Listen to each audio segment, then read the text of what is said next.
I think we should actually record an intro to this one.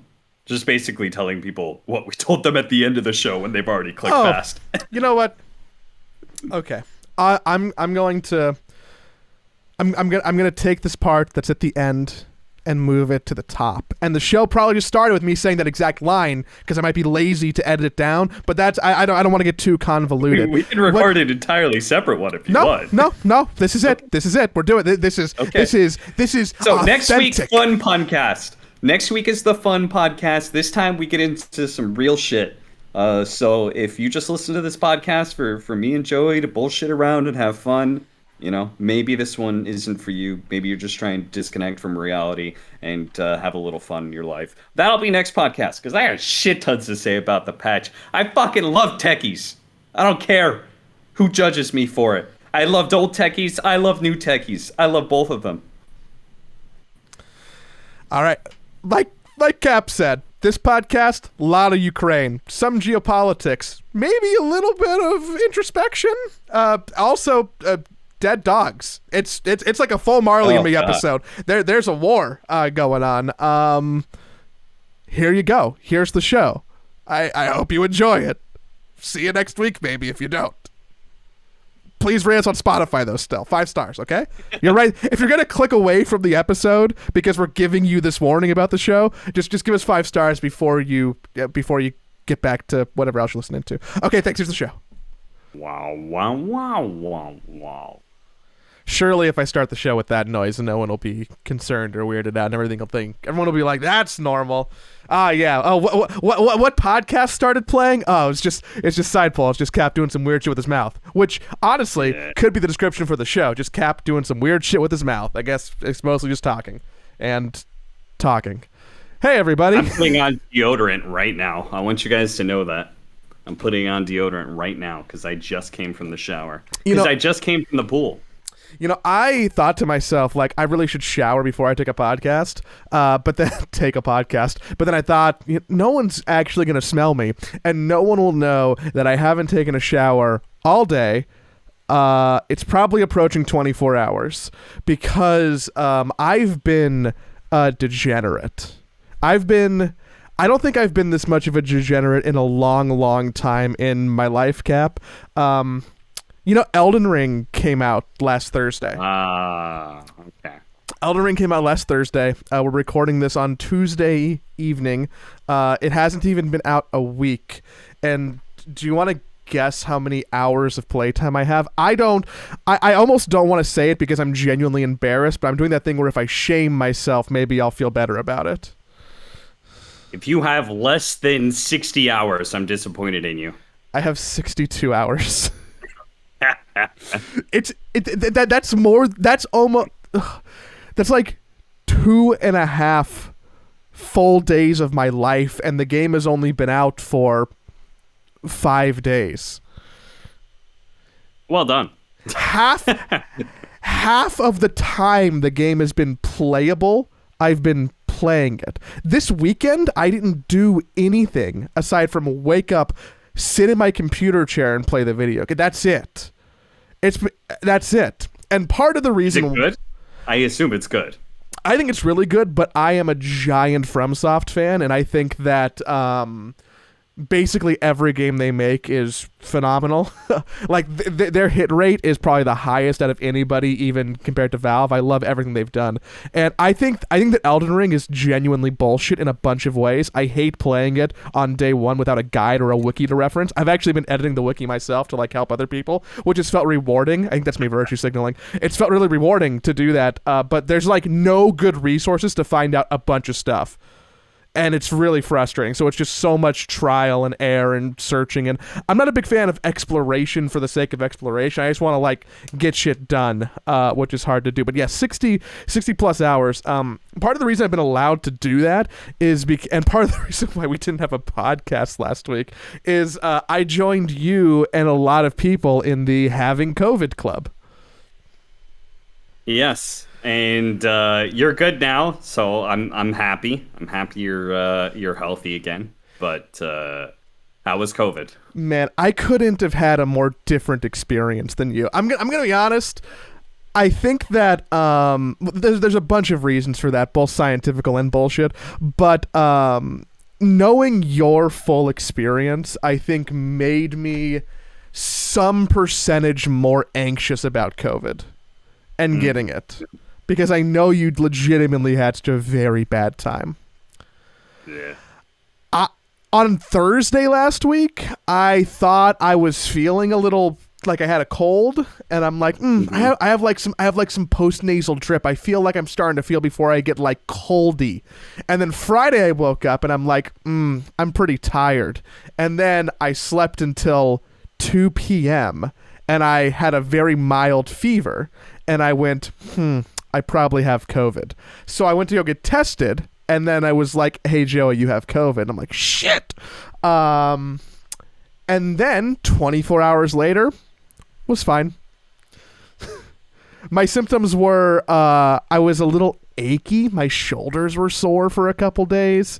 I had a sore throat because like my sinuses were a little sinusy. And I had a low grade fever for maybe 4 hours at some point in time. And that was it. So you didn't have any moments where you were questioning your mortality?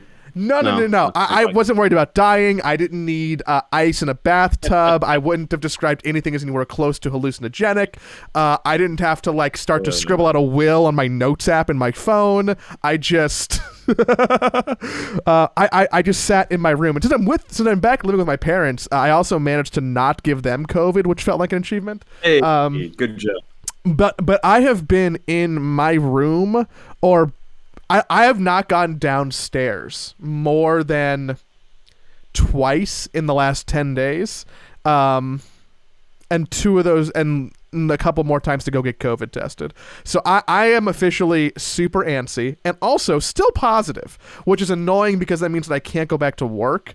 Even though work is all remote, but like I can't go be on set. Like I had to go misdirecting like a Honda commercial, which was a bummer.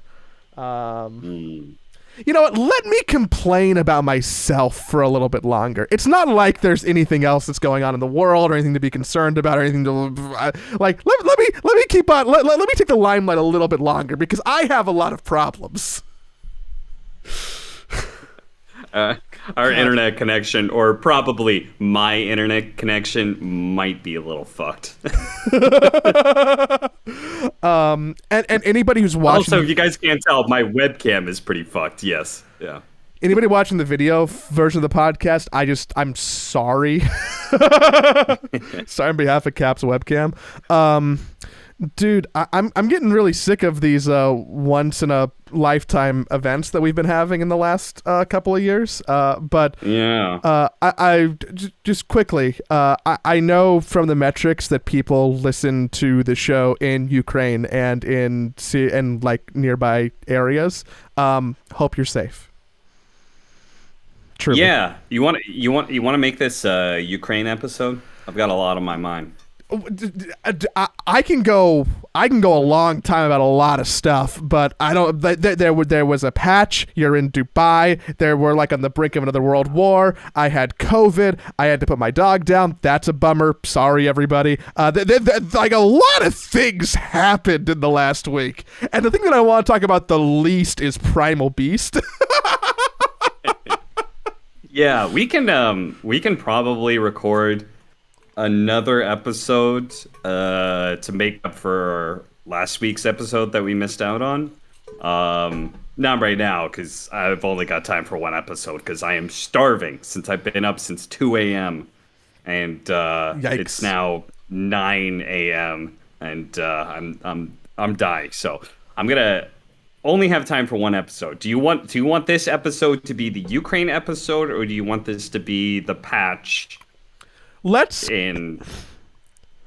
don't think anybody who's vote listening. Ukraine. Yeah, me too. I don't think anyone who's Ukraine. listening is like, guys, okay, I need to know about the patch right now. Other people are doing that. It's already done. I think we can talk about that next week and other shit, right? Okay. That's good, because I've been thinking about this since I got up.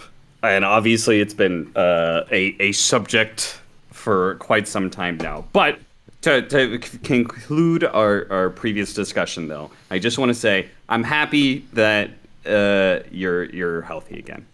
I'm glad COVID was not so bad, and I'm very sorry about your dog. I know how much you love that dog. Dude, We fucking talked about him on a few bummer. times in the podcast. Yeah.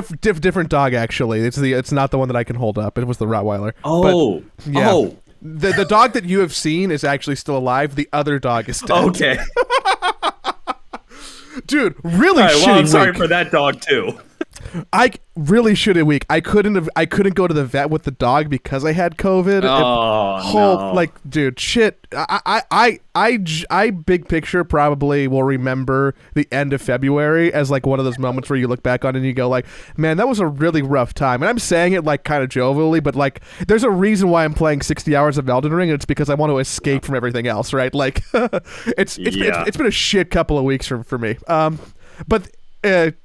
Oh, woe is me. I mean, everybody has their own problems. There's always somebody out there who's going to have a worse problem. So I think, woe is you. I think you had a terrible week, and I'm sorry, buddy. Thank you.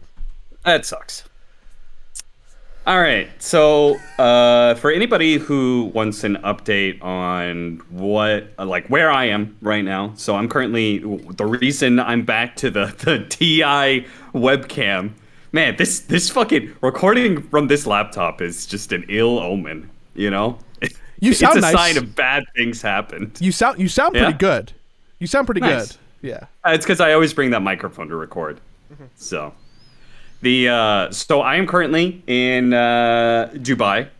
I'm currently in the United Arab Emirates. First time? And yeah. I mean, I've transferred through here obviously, but this is the first time that I have gotten out of the airport. It's the second time I've been in the Middle East. I was in Azerbaijan in 2014 for one of those national tournaments way back when. That was actually where I met Ellie the first time. So yeah, that was so I'm here covering Galaxy Gamers, I think is their name. Basically the company that I think they're a parent company of Nigma Galaxy and Galaxy Racer. They put on this tournament and they hired WePlay as production, and WePlay hired me and obviously the rest of the English talent. So we're all here. If you don't know anything about WePlay, if you remember the Animator, WePlay is the one who put that on. They're also the one who put on Omega League. Both of those were in Kiev. The Omega League was out of the WePlay studios, and obviously the Animator was in Kiev, right? I think Yeah. so. I wasn't there. Yeah, I'm pretty sure I went to Kiev. Sometimes I forget where. I thought I was in Southeast Asia this morning when I was talking to Gabe. I don't know why, but I was like, yeah, the last time I was in Southeast Asia, and I was like, wait, I'm not in Southeast Asia right now. It's okay. That's just an American thing. We don't know anything. It's fine. And it's also a testament to like how isolated we are. Like when we go to these countries, we go to an airport and a hotel, like and a stadium. We don't really, depending on the situation, we don't really go out very often. And I am not a very adventurous person in that regard. I don't like going out. I don't like being around people. So all the more reason for me to stay inside of my hotel room. But yeah, so they're here. So WePlay is a Ukrainian company. And we've done several events with them, and they are the production company. So obviously this has been planned out for a bit, maybe like a month, which is very short notice for That's anybody. super short. That's super Yeah. super short. And that's just a DPC cancellation shit thing. You know, it's basically there's an open gap. Somebody's going to run a tournament. And turns out Galaxy Racers or whatever wanted to do a tournament, and they hired WePlay to run it. Because I think WePlay was actually thinking about doing their own thing, and I imagine there were probably some other people, like BTS did their BTS Pro Series during this period of time. So, yeah. WePlay gets to make money now because if they did their own tournament, like that's a different business venture. But them getting contracted, this is good for them. They're making some money here. Yeah. So, or at least hopefully. I've heard that the budget might be a bit borked. So yeah, so it's a weird situation right now because there are again WePlay is all Ukrainian, so there are some there is very few we play people here. Hmm. Not as many as there normally would be because they literally couldn't get out of their country. But yeah, there's some we play employees here, and obviously there's some Ukrainian players. We actually have Resolution on the talent list, who is Ukrainian. For those of you guys who don't know, and so it's a very weird and tense atmosphere in some ways from a traditional LAN event because there are people right now who are like being directly affected by this invasion, and they're here working this event. So it's a weird time. This is like a lightly tangential production question, which is probably not where my brain should go first, but probably a testament to how broken I am. What's WePlay doing for staff if they have like people who couldn't leave because of restrictions? Like, surely There are they're literally just going to be some people working remote in Ukraine for this event while they are like in an area that could be bombed. So I'm saying these things to kind of like set the tone of like this upcoming conversation, because I want people to understand that when we're talking about this, when I'm talking about it, it's relatively abstract, but the people that I will be talking about, this is not an abstract conversation. This is something that is very, very real and in their face. Like there may or may not be the lighting for the studio shot. This is just like a funny side note. The lighting for the studio shots, it might be really bad. It might be really dark, and people are gonna be like, "Why is it so dark? Like, what is this shot?" It's because the lights are in Ukraine. They could not get them here. That was as of last night. I don't know if they will have managed to solve this problem by the time we go live today. yeah, But they would need yeah, local lights. Like they would need somewhere local to go rent lights in Dubai, which is yeah.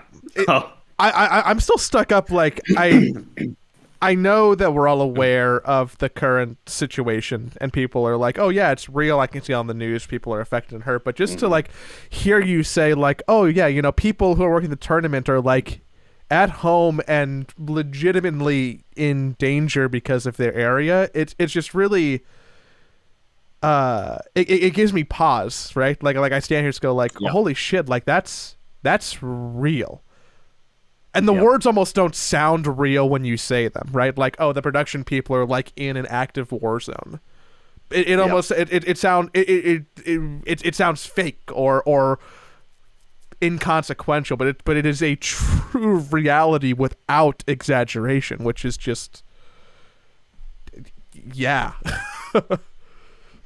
Yeah, yeah. So it's been just a kind of a weird time, because you get here and I get to see some people that maybe I haven't seen in a bit. Most of them I have seen somewhat recently from working the DPC. I went out to eat with dinner, Kyle, not long before we both left LA to come here. Shiver, I've obviously seen regularly. Lacoste, same thing. But it's still nice catching up with people. It's good being able to see the players in person and stuff. Yeah. And like the atmosphere of most LAN events is pretty jovial, because of the fact, especially third parties, because there's less on the line for the players. There's less stress going on.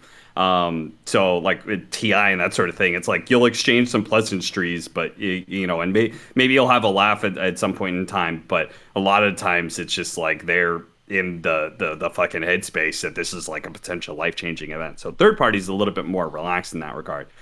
So there's this weird feeling of like feeling bad about being happy and making jokes and stuff because of the fact that there are other people around you who have like much greater concerns, which is always a possibility, but I feel like this is the most like blatant in your face sort of situation. Yeah, right. Like even I just referenced it like no more than 5 minutes ago, right? Like, oh, woe is me. But it's different when you think like, oh yeah, there's like starving kids in a third world country versus my coworkers' families are in imminent immediate danger, and there's a lot of questions. Yeah, yeah, yeah. So that's kind of the atmosphere of what's going on. The so I'm trying to I guess trying to do this a little chronologically. So we did rehearsal last night to check everything up. Um, got to see one or two people that maybe I hadn't seen yet from the We Play side, and talk to them a little bit and stuff like that. But rehearsal was pretty good. But it was the venue's 10 minutes away. Rehearsal was pretty short, and it was pretty easy to go through. But afterwards, the conversation kind of started about the news that just broke, which was that Virtus Pro is banned from the event. And that was something that was, as of last night, we didn't actually know where this was going to go exactly. Um, but yeah, it was basically a situation where um, We Play, who's a Ukrainian company, his Ukrainian employees, who their families and friends and their country is like literally potentially, like in danger in every moment, every second that they're awake. That's probably something that they think about. And there is this very, very unique situation where Virtus Pro, due to the parent company that holds them, ES Force or something like that, Yep. that is owned by one of the Russian oligarchs that is close to Putin. So there is this very unique power dynamic that you will the average person will never be able to possibly have an effect like that, right? When we talk about like world news and big scale and that sort of thing, like what could you possibly do to fuck with the president of your country, for example? Like what could you do, Joey, to like make Biden's day a little worse, you know? Is there like anything you could really do that isn't like obviously extreme border, like trying to assassinate him or some shit? Like what can you really do as a common person, as just a common man who's like doesn't have great economic or political power? You know? I can't even think of anything funny. Yeah. I made fun of him because the State of the Union was tonight, and he did a really bad job reading the teleprompter. So in my room, I'm like, yeah, I'm a better teleprompter reader than the president. Go me, but that doesn't affect him. That doesn't do anything. Yeah, so I think just like I think it's kind of interesting. Just the nature of that situation is incredibly unique, right? Like the the common person is never really in a position to screw over, even in the slightest way, to affect somebody like a leader like that, or a very powerful person like this oligarch. So. So yeah, I thought that was kind of an interesting situation, but We Play pretty much said that they didn't want to work with Virtus Pro in any way because of basically what kind of came out, which was that apparently some of the higher ups and some of the people behind Virtus Pro or ES Force or whatever their name is are pro war and pro Putin. At least that's what the word is, and it seems like they're like there was that leak on their Twitter about like one of their social media guys posting about like basically how they're actively trying to like make sure there's no dissenters in the company and that sort of thing. So that kind of word came out, and I think combined with the you know wishy-washy statements that come out, I think that kind of compelled them to some sort of action. And they, as far as I understand, there was basically an option of whether or not Virtus Pro, the players either played without representing Virtus Pro, so they would just show up in like regular clothes and play as just a Russian team, or that they would be banned from the event, or that there was potentially some sort of boycott situation. which was interesting because if the production company boycotts, there pretty much isn't a show. No. But let's say in some sort of hypothetical world, let's say they were able to replace the production company last minute, which I don't even know how you could possibly do. But let's say you could, then it would fall on the talent to decide whether or not they would boycott as well. Which was a brief conversation we probably had. But to be honest, it wasn't really that serious because, like, it wasn't something you had to treat with a whole lot of weight because ultimately, if there's no production company, there's no way they could do it. The only way they could possibly do it is they would have to run it online. They would basically have to have the games go on in some way. I don't know if WePlay is responsible for the computers that the players have, but let's say they're Probably. not, then they would probably. But if they're not, then maybe there's some way that the players could play out, and they would have to basically hire online casters and that sort of thing. So, in which case we would just go home, which was a conversation that we were talking about, and they're like, "Oh, I guess we would just go home as early as possible." And this is one of those stark reminders about like what how very real the situation is to some of the people here. Is that Reza was there during the rehearsal, and he was there for the conversation. And we said, yeah, well, I guess we would just go home. And Reza said, I can't go home, you know. So that was just kind of like one of those stark reminders of like Yeah. the gravity of the situation for some people. He was hanging out at the Alienware training facility in Utrecht. Like I think that there's a Hmm. couple people who are just we have friends and competitors and talented people who are just like floating around nomadically at this point. Yeah, shout out to Liquid for doing that. Liquid basically put some effort into trying to secure a safe place for any refugees. I know Rezo was one of those people, but it's not a situation that um, he can't actually use that. I'm not sure if he'd be okay with me saying why exactly, but basically he has to go somewhere else. Which I think he said he was going to go to Bali or something like that. Um, but yeah, it's like But like what it's shout out to Liquid for doing that. his life right now is just like, well, I need to go find a place to go hang out in while my friends and family are scared and stuck. Yeah, Like yeah, I can't even begin to fully imagine what kind of mental strife that is. yeah, yeah.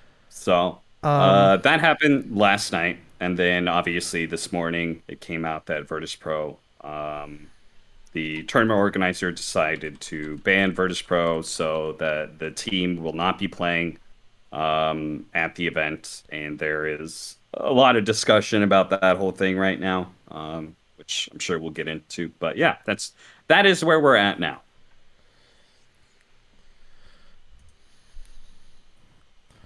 um, similar in terms of ES Force holding. I didn't read too far into this, but I did see a Twitter headline. Again, I played 60 fucking hours of Elden Ring. I saw a Twitter post that that Navi was like breaking off like funding and cooperation with them, which is Yes. interesting because they that source of funding, which I believe is just an oligarch, like everybody says it is it's not just VP. It was also Navi. I believe they were involved with Gambit. I think for a minute they gave money to Empire. Like basically most tier one Russian orgs had some type of funding that was coming in from that way, right? Yeah. Yeah. Yeah. So Navi, obviously being a full Ukrainian organization, probably feels a little bit more strongly than the other orgs about this. And yeah, they broke off from ES Force, which is a pretty, I think, intense thing to do for any company. There's probably some serious conversations about like the ramifications of that financially for them moving forward. But obviously, there are bigger problems in the immediate future. So kind of have to like just put that on the back burner and do what we can for right now. So yeah, so that's the situation. You got, you got, In about few hours, we're gonna start the show. which will just be the same thing, just with a team missing. The composition of Yeah, people who are there is still interesting because I mean, there are Ukrainian and Russian players and people who are from the region on teams who are there. I know yeah. Like Chuvash is standing in. Chuvash, I believe, is a Russian player, and he is standing in for OG. So it's not even like he's mhm. like a normal part of the team or anything like that. He was brought in as a stand-in. So I think some of the narrative that I've seen around kind of like forgets about the fact that there are Russian players here, and Virtus.pro were given the ILTW, option. most Yeah, of Team yeah, Spirit, yeah, Chuvash. But I mean, yeah. Misha was also Russian. I think that's all Yeah, of them. Misha is currently in I believe Portugal, at No Tail's place, or at least in Portugal, and yeah, there was a visa situation basically that he couldn't. They're trying to like redo the visa, and it wouldn't really be a great idea for him to go back right now. So yeah, they're trying to. So he can't really go anywhere. I think it's the situation. He can't really leave the country until they fix this visa situation for him. Yeah, I think it's the two Ukrainian players at the event are RNOG and Yataro. Did I say Yeah, Korean? Uh, Ukrainian. yeah, yeah. Yeah. So yeah, I think because some of that was lost, like the fact that like there were a lot of people up in arms about like not banning Russian players and stuff, but there are Russian players competing in this tournament. Virtus.pro was isolated for a pretty specific reason, and I don't really think there was any ill will towards the Virtus.pro team, the players themselves, but there is an active, ongoing conversation. It seems like on the internet in general about like uh, not affecting like regular Russian people, because it's not their fault. But at the same time, how do you do anything to affect a leader of a country without affecting its people? You Yeah, know? I'm like almost anxious to just go too off the cuff on my own thoughts, not because I'm worried about getting myself in trouble, just because I don't want to sound like an idiot. Um, Hmm. but yeah, ultimately, like I understand not wanting to punish specific people who truly like the. I'm assuming most of these Dota players are probably holistically ignorant to politics because of their demographic and because of their job. I think that there probably are some, but they're Yeah, probably they're outliers. teenagers who just want to play Dota. You know, like that's all. The biggest problems that they should have right now is like concern about how much money they're going to make at this tournament, and how high of a placement, how successful their competition in a video game is going to go, and like girls and shit like that. Like that should be the height of their problems. You know. Yeah, Um, but I think that like if to affect change, probably one of the most immediate things to do is probably having the Russian people be the ones who, very bravely take a stand. Like, I know that you can't really protest in Russia, you will get arrested, but like, yeah. I think that um a lot of that populace is probably in a really shit situation.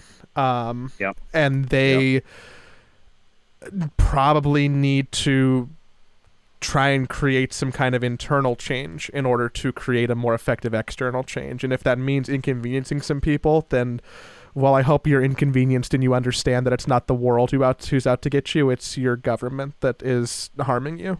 And the repercussions from other people are, you're getting caught in a drive-by, but it's not necessarily just we play, and it's not the tournament event, or it's not a talent or what have you. It's the fact that you're there, which is so fraught. I can talk myself in circles in that conversation because they probably they were born there, they didn't choose a bunch of stuff. They're situation shit. It's hard to not acknowledge Yeah. that there's a lot of people who are just in a holistically shitty situation, but your country's the one who started a war. So I think some of that burden lies on you more than others. Yeah, I mean, I think like I think the that in some ways I feel like I really don't blame anybody. I mean, like so America, for example, does a bunch of shitty things, and I'll be honest, Fuck George I've never Bush. been. I Just have never been to a protest. I've never done that. And I am free to do that. There is no real endangerment of me being imprisoned or anything like that. And I've never been to a protest of that regard. So I don't really blame anybody for not doing something like that. When the stakes are higher, Mhm. especially. But at the same time, I do hope that, like, specifically Virtus Pro, I do hope the players are understanding that this is not something that is intentionally like trying to harm them specifically. They're just they're the unfortunate byproduct of trying to get to their boss down the line, you know. Which is hard because So I'm sure that they like hopefully they can take a step back and like see that big picture, but I'm sure that they're probably not super stoked, yeah, you know, and I'm sure no that they doubt, could be no upset, doubt. and maybe a slight sliver that is warranted, but like, fuck, man.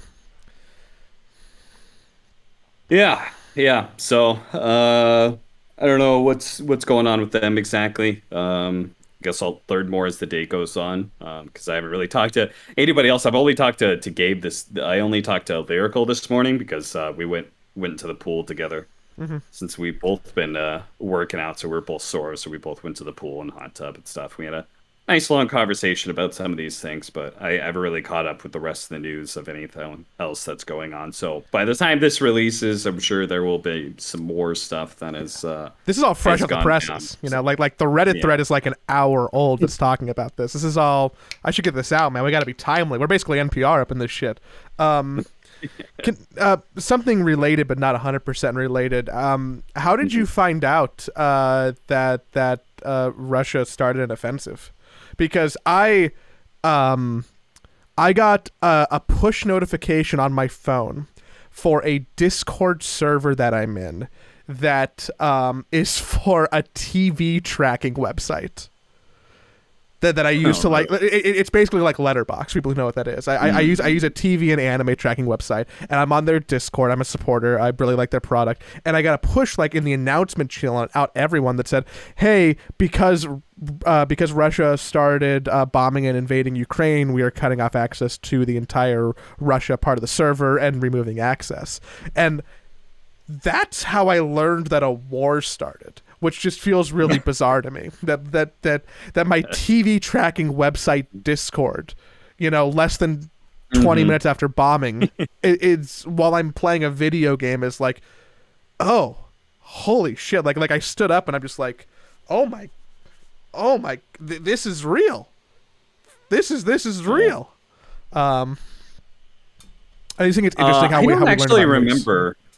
I feel like I probably learned of it through a traditional media, probably the internet, maybe Reddit specifically. Hmm. Um, but yeah, I'm not entirely sure. Actually, it might have been Twitter, to be perfectly honest, because obviously there are a lot of um, Ukrainian talent and production in esports. So, and I follow a number of them on Twitter and stuff like that.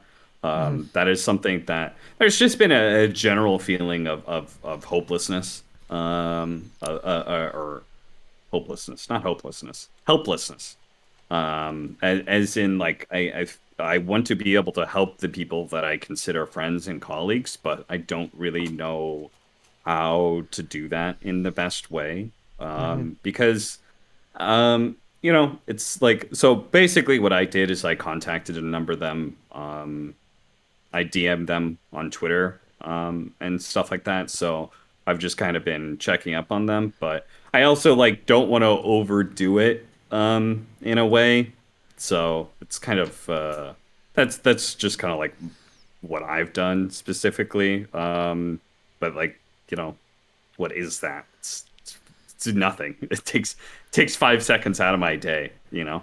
And there's a lot of people that like I really like and I care about. That um, this situation just sucks for them. and I don't really know what to do to be there and help them. Yeah. Is it weird for you knowing that you were in Kiev like multiple times last year, and now you're like seeing pictures of the city Yeah. that like you were walking in like literally less than a year ago? Yeah, I saw recently I saw a picture of tanks at the old Starladder Arena, which I've obviously been to multiple times. I remember one time I spent like an extra week there in Kiev because I was like between events. For some reason I think like I remember I stayed there and I was like the only person who stayed there. And I seem to think it was probably because I was going to some other event. Like Shiva and Owen probably just went home, but I didn't want to go back to the States. So I think I stayed there for like 4 or 5 days, just at a hotel nearby the arena. I remember like every day I'd go out and like have dinner at like this little restaurant and just kind of like sit there and read and do a little people watching and just kind of like chill out. It was summer. It was really nice. Kiev is really nice. Kiev is a little bit like it's like maybe like England or the Pacific Northwest. I feel like when it comes to summer, traditionally kind of cold, dreary place, but you get the right couple of months in summer. Very nice. Um, yeah, and I just remember, like I'd go to the mall and stuff like that. I basically just found things to do while I was there. And so I thought about that quite a bit. Because, now those places are literally bombed and you know, yeah, it's messy. So it is a bit weird. And I look forward to the time where I will be able to return to Kiev as a result. I'll place more value on that than because that's just like a hub of esports, that has Mm-hmm. been continual. Like Starladder was a big part of the Dota 2 scene while it was developing, right? It was like one of the only LAN events that you would get around the year. Was Starladder would routinely do 1, 2 LAN events when there was maybe like less than 10 the entire year, maybe even less than 5. There was always Starletter. They were the evergreen, they were always there, always doing events. Nonstop, all Obviously year long. yeah. Yeah. And then in later years of Dota, like we play has become a big factor and stuff like that. So yeah. I look forward to a day where I can go visit the city and then be like, this is wild. But Yeah. until that day comes, I just I set it up top, and at the risk of repeating myself, like we have analytics for the show. We know people listen all over the world. We know that people listen in Ukraine, let alone Kiev, let alone smaller parts of Ukraine, and it's not a ton of people, but I'm under the assumption that people are going to listen to this and us right now and be there Yeah. and not feel safe. And I just wish you nothing but the best and safety, and hope that we're probably not providing much reprieve right now from the Yeah. current situation. Yeah, but I'm sorry about that. I genuinely, I hope you're okay. Yeah, hopefully the next podcast will be a little bit more fun and maybe more of an escape. That's kind of like that. That is one of the things that I was actually talking to Slacks about this morning. I was telling him basically some of the thing I just told you, and just like the like just general feeling of guilt of being around people are going through this situation while not having to experience it yourself, and he gave me really good advice. He's a good friend. He told me that he said that like just you might feel guilty about it, but be happy, be fun, be make jokes and stuff, and just try and be there for them in that regard. Just try and be because it does help whenever you're going through shitty situations to have people give you some bright light during your day, something small. So that was really good advice and made me kind of like rethink that situation. And I guess there's never been a situation where I felt more strongly about my job and like what I provide, and like I've always kind of felt that I don't really need to have like some great I don't really feel like I need to do a whole lot to affect the world, and like I don't really have this great desire of like I need to do greater, bigger things. I think just living my life and making the people around me happy is good.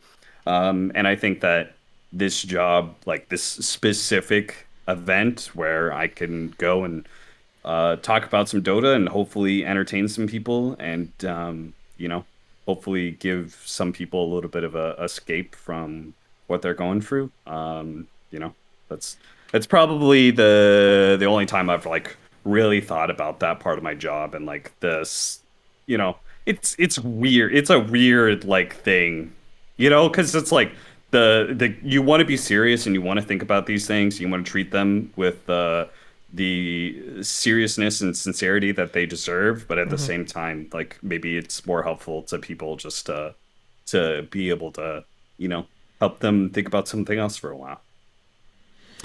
So It is also, I think, selfishly one of the more gratifying parts of doing anything in entertainment. Um, yeah, yeah. um, because I think there is a lot of value in it. Just to help people. Like I'm, I'm coming back to it, but I'm very grateful for the team at FromSoft. It's silly, Mm, right? They made a good video game as a business that's also art, but like it's given me a way to like make my week better and try and reset mm. myself. People watching the Dota event, regardless of what part in the world they're in, like are gonna watch that, and for a moment they're gonna be thinking about Team Nigma versus Team Nigma and hope that no one says the names wrong as they face each other in groups, right? And they're not gonna be worried about the state of the world. They like you I'm know calling them NGX and NGXC. That's what I'm calling them. and even to like a much smaller extent, like I mean right now people are listening to this like at the gym in their car at home playing a game of Dota, and like we're hopefully providing just like a modicum of that, and it selfishly it is a little bit rewarding to feel like you might be able to help a little bit, even if that bit feels not as consequential as other things. um Yeah, it definitely I think helps me feel less guilty about it. I'm just like, this is kind of my place. This is kind of what I'm supposed to do in that regard. There is something that I do kind of want to get into, mhm. which is the some of the conversations that I've seen on Reddit and stuff like that, and especially on like Ooh, that could be social dangerous. media platforms. Yeah, there's I kind of want to get into that a little bit. So if you got anything else to say, go for it. Let's before we hit there, and maybe it'll segue nicely. I don't think we said this earlier, but as I do scroll down Reddit, BTS did also discontinue their partnership Yeah. with D2CL, which people Yep. were like asking for because uh, EES Force is owning Epicenter also. I know that there was Hmm. like a T Governor tweet that people were talking about a lot. Yep. It looks Yep. like to similar effect of like, hey, let's not be supporting this company because of oligarchs. And then I think that it folds in nicely. It's nice to see like it's not just like an isolated stance about VP at this tournament. There's more of a broader overarching like, hey, what can we do to either try and be morally correct here or impose some type of control where we have it. So Yep. it is, and it's not just Dota too. Like there's other, Blast isn't working with certain teams or events or holding things places. Like there's Hmm. a bunch of Yep. a bunch of different games that our industry is experiencing. Like how do we work with this? And everything to me so far feels correct, and it's nice to see that we're not just being agnostic, because I think the approach of being agnostic and being like, oh well, they're just companies or they're just players isn't necessarily correct. But Yeah, what we could have done that. Ooh, the days we could have done that in esports are long gone, because now the it's a big enough industry that the bigger players have their tentacles all through esports. We Mhm. talked about this last time with ESL and DreamHack and the Public Investment Fund in Saudi Arabia. I'm currently in the United Arab Emirates, and the biggest city that they have in Dubai, where we're about to run an event. So it kind of leads into some very obvious whataboutism that I've seen quite a lot of.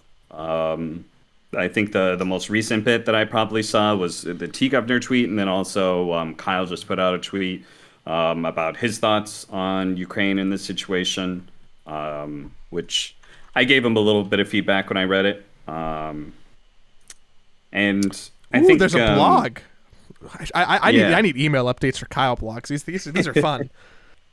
Yeah, so he basically talks about some of his thoughts on the situation, and I think he tries to, because Kyle is somebody Kyle is a crusader. He's somebody who feels very strongly about things and very strongly about events, and he will make stands, as we've seen, throughout his career as talent and a player, that he is somebody who is more likely to step out and say things and take a stand on things. And obviously, he has a lot of thoughts about this as somebody who lived in Kiev for probably about 2 years, works with WePlay, and just somebody involved in DOTA, which is very, very tied to the Eastern European and Russian scenes. So that's like a big part of Dota 2's history. So he had a lot of things to say on it. But he basically, what I appreciated about it was the humility that he came at it with, in some ways, and basically he kind of got ahead of some of the whataboutism, and basically said that, like, I was wrong in the past, and like I should have been paying more attention, and I'll be as active and vocal with future situations as I'm currently being about this, which I didn't 100% agree with. And I guess I kind of wanted to get into my thoughts of like why I don't 100% agree with that. Because I think that is one way to try and combat people coming at you about, like, the, again, whataboutism, or just in general concern about other world events and other military actions and the potential for hypocrisy, and things like that. It's a general trend that we've talked about. I had a long conversation with Blitz about this on our last podcast, about just like the internet culture in general, and people sort of tackling anybody who tries to stand up and have a say on any of these things. And it bothers me because I actually don't the so what I told Kyle was basically that, like, I personally would never, like, basically ask people to hold me accountable for every single, like, military action or every single injustice in the world. In fact, it's kind of like, you know what it is? It's kind of like that people basically, I've never thought about this term before, but concern trolling. I've never really, like, thought about that concept a whole lot. What would that be? But Like what's an example? Or like concern trolling is basically people trying to dismantle an argument, or a stance that you have, by a combination of, like, whataboutism, where basically it's like, oh, you care about this, but, like, you don't care about, like, all these other injustices. Like, what about this whole thing that's currently going on? It's basically a way to kind of, like, redirect your stance on something and try and pull you down in some way and try and break you down and be like, you're not as moral as you think you are, because, like, I'm a good person. I'm really concerned about this thing. You probably don't even know about that thing. Sort of. And I thought about it. It's like that meme of like like the, oh, you care about human rights, name every single human rights violation currently going on. It's like, oh, you say you care about human rights, well, tell me about all the injustice, name every injustice that's happening in the world. That's kind of the way that some people treat it. It's a meme, but I feel like some people actually treat it that way. And it bothers me because I think that it is perfectly reasonable for people to be more attached. Basically, like, just know that, like, anybody who's listening to this and disagrees with anything I say, I understand that I am compromised. I always will be compromised. There is no way for me not to be compromised. I'm not actually people say it's hypocrisy. I don't even. I feel like hypocrisy in some ways has lost some of its definition, some of its character of the term, because in our like such an interconnected global society, there is no getting away from the evils of the world. There is always somebody somewhere doing something evil, and you could be doing something to help stop it. We've talked about that whether a bunch.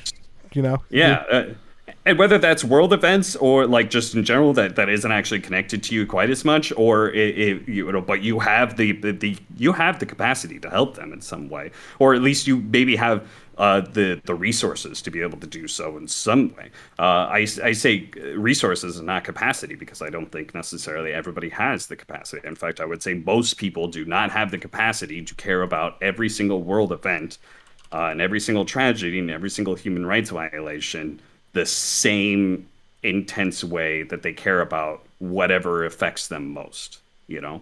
So for Kyle, it's obviously the Ukraine situation. Probably for me, it's probably the Ukraine situation as well. And I will admit, there's no way I can possibly care about other injustices that people will bring up all the time as much as I care about this.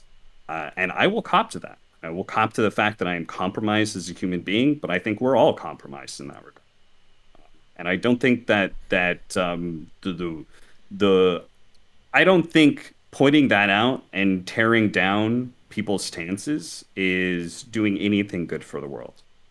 I think that people try and when people try and do good things, and I say good things because I feel like this is a situation that for a world event, this is probably as close to a black and white situation as we're ever going to get. Pretty cut and dry. It feels pretty. As long as I'm not telling you guys like, fuck all Russia, like fuck all Russians, like what the fuck are you guys like? If I show that I'm able to sympathize with the fact that the Russian people that you could potentially end up in jail or worse if you protest, and I totally living understand under propaganda machines. There's a giant regime. There's absolutely big problems. I totally understand that, but being able to say I support Ukraine, and if you can't even say that without somebody coming back at you about something, then what can you make a stance for ever?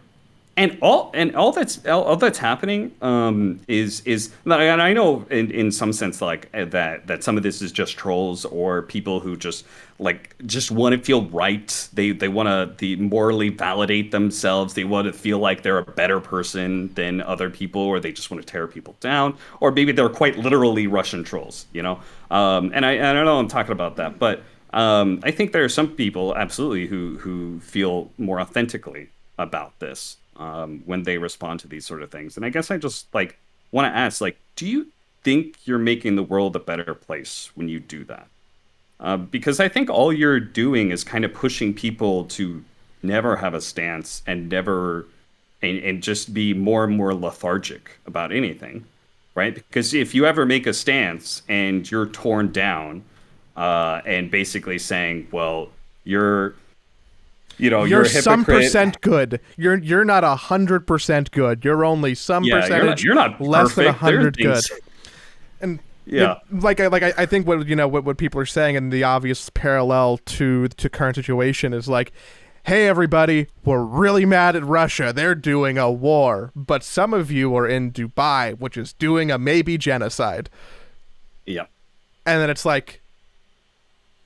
okay, you're not wrong, but also this isn't an apples and apples argument, and yes, there are some moral quandaries with it, but if you look at the grand scheme of is and is not okay, to compare the two things is a shade disingenuous.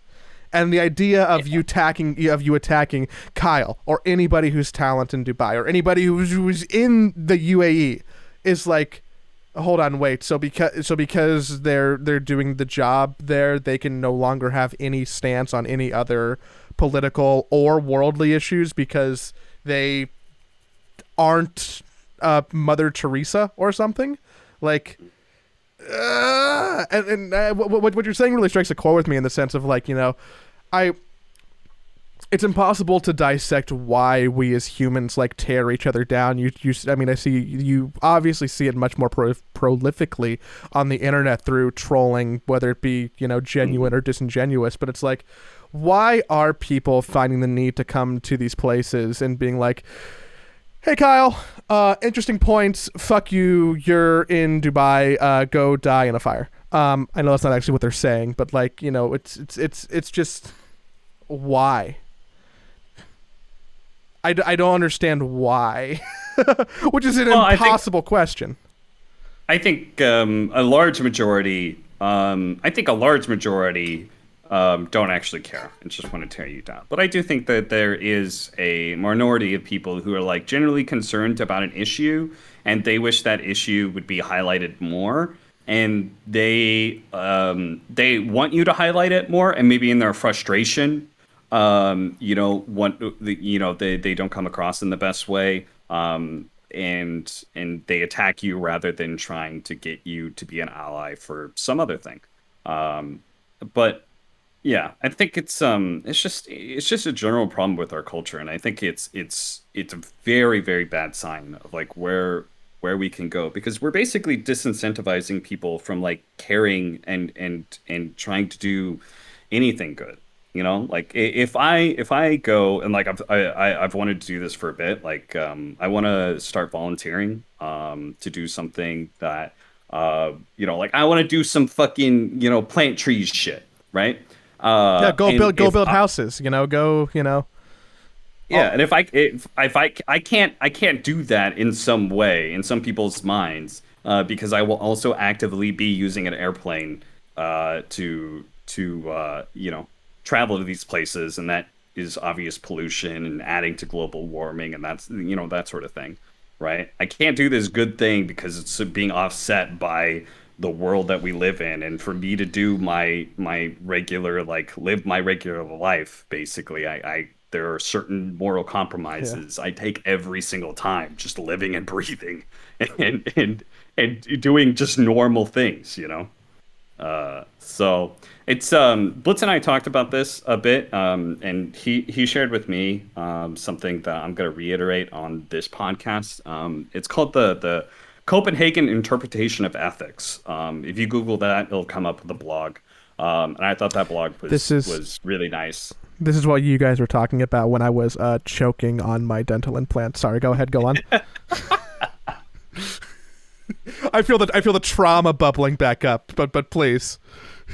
Joey's like quite literally trying to stay alive. With somebody who would fix their way into getting this piece of shit out of my throat and I could breathe. So it's so yeah.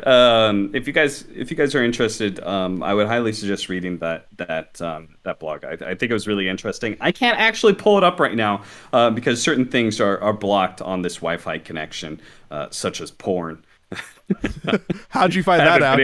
I haven't been, just randomly. I was doing a scholarly article on nudity, and turns out that. Sorry, go on. So, but yeah, just to like briefly summarize, basically the Copenhagen interpretation of ethics, it comes down to the conclusion of this basically was that like people treat that if you are ever in a situation where you can recognize a problem, or maybe even interact with that problem, you are now morally accountable for that, right? And in some ways it does make sense. It makes sense in like a more primitive tribal version of humans, where like if you walk along the river and you see somebody drowning, you do have some moral obligation to like try and help them or save them, right? Like you are morally accountable for that, right? Mm-hmm. But at the same time, like there are basically people drowning in that instance. That is happening all over the world. There are people constantly drowning. And we, because of the interconnected nature of our society and the free information that's available on the internet, we have access to all of those things all the time, which means we are constantly somewhat morally accountable for all of these things. All of these atrocities we can find out about, and therefore be accountable to them. And that's how people basically treat it, right? We treat the same way of like that person and seeing that person drowning in person. We treat that kind of the same way of some of these situations where like about some situation that's going on and you could affect it in some way, and some people take that opportunity to be able to shame you for not basically doing more. But the conclusion of the blog basically comes down to what if being aware of a problem doesn't necessarily, like, what if being aware of it in some way doesn't necessarily make it worse? What if you trying to do, maybe even trying to help the situation in a small way, but not giving everything you can? What if that's good enough? And if everybody thought that way, then the world would be a much better place because we would all be more incentivized to just do the little things that we can for the situations that we see, instead of being feeling like we have to do all or nothing. And that's what so many people do. People do nothing because if you can't seriously affect, like, you can't have a serious effect on some change, or you could always do more, then what's the point of doing anything at all? If you could always do more, like, why aren't you doing more? Then so many people will just naturally sit back and be like, well, I'm not going to get involved at all. And that's obviously not a good place for our society to lead, right?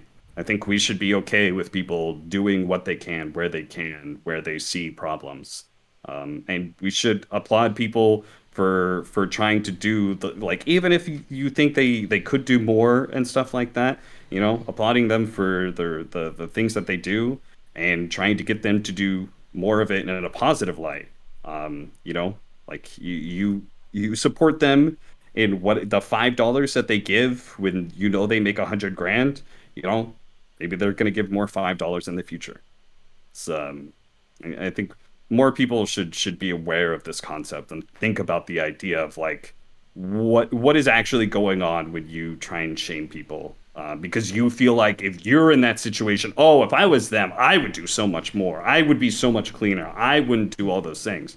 But again, we're all compromised, or no, unless there's some guy living out in a shack somewhere, who makes his own Are food and you? doesn't interact with the industrial society in any way. Like, we're all culpable of some mess.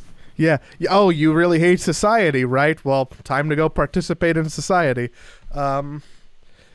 Yeah, like, I told Kyle, I was like, all right, well, you like, if you really want people to hold you accountable, like, you're gonna have to revoke your American citizenship ASAP. Like, you're gonna have to start becoming a citizen of some small little country that does not interact on the world stage, because basically any big country that you move to, you are therefore being held accountable for whatever things your country does as a result.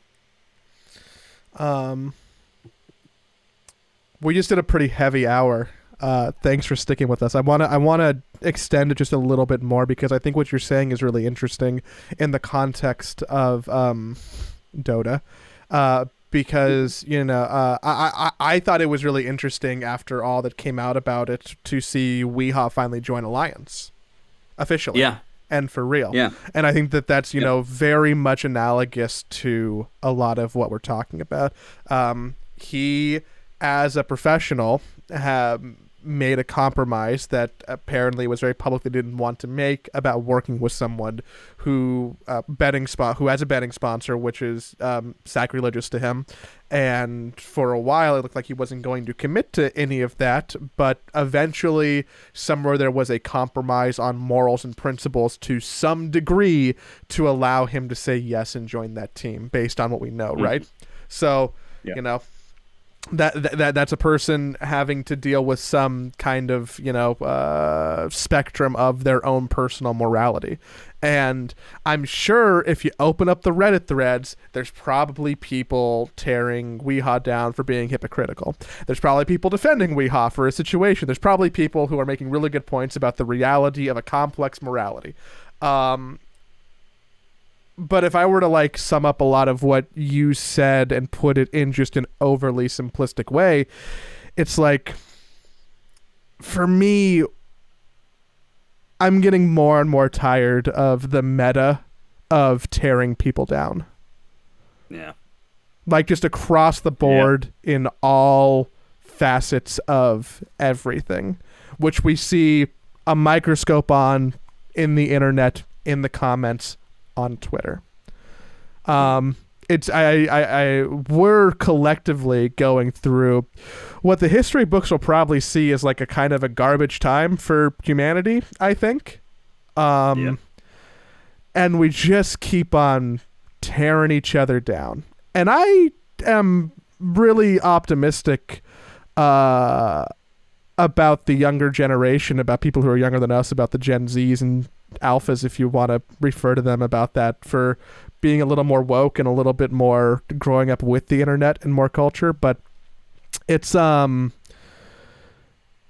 becoming more and more of a bummer for me to see it day after day. It's exhausting to witness it secondhand, and it makes me want to disengage from Twitter threads and Reddit comments, because I've been disengaging from that stuff in my life off the internet. I think that like I've curated a lot of that away from myself by picking friends and choosing different people and putting myself in specific situations, be it like work or otherwise. But it's very prevalent online. And I don't want to be preachy about it because I feel like I already am. But that's what it comes. That's what I think it really distills down to for me. Is there's just so much tearing each other down. It's like, why? Yeah. No, I think that was a nice comparison, because I think people are a lot more forgiving of they gave Weehaw a lot more room. Because he tried to make a stance, and maybe I don't know exactly what his situation is going to be with Alliance. Maybe he's just not going to have the betting sponsor on his jersey. They're probably paying his salary though. Just devil's advocate that a little bit. Yes, exactly. Yes. So you're 100% right that he's going to have to. It is like there is some sort of break with his morality that he had to make there. We just don't know how big or small, but. And I think people were. Nor should we have to, by the way. Yeah, that's true. Like, I think it's good enough to just applaud Weehaw for setting out to do something that he felt was right. And maybe he didn't succeed, but he tried. It's more than anybody else. I haven't seen anybody else shut down betting sponsors. Like, I personally have no moral problem with betting. I have a problem, obviously, with shady betting sponsors and NFT garbage that's going around, and basically all the scams that are in esports. But even then, I still work events that involve those people because they're fucking everywhere. Man. So, I think that was a good chunk of time. When we're back next, let's go ahead and queue up next time. If you're someone, if people probably clicked away. Only people who are really committed are still listening to this thing entire now. Thank you. Sorry if any of that felt a little bit preachy. Definitely frustrated. Definitely hope that you're okay if you're affected indirectly or directly.